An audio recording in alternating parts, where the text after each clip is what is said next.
Bismillah mon in Pulaar English. You're welcome in Pulaar English. I am so thirsty. Mbiɗe ɗomɗi no feewi. It's very hot today. Hande mi wuli no feewi. Yes, I know. Ne woodi.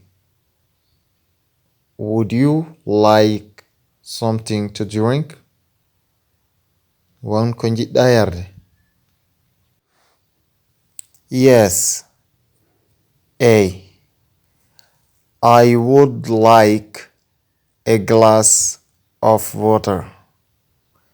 Mbeɗe yiɗi kas ndiyam. Please, njafoɗa.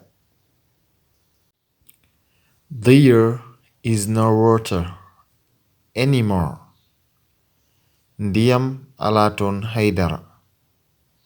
But I made some lemonade. Kono mbiɗe fewni lemonade. Do you want to taste it? Aɗa yiɗi ƴewde no way? Sure. No feewi? Why not? Ko haɗata ɗum? I will be right back with your drink. Mami artu joni wondude e njaram ma.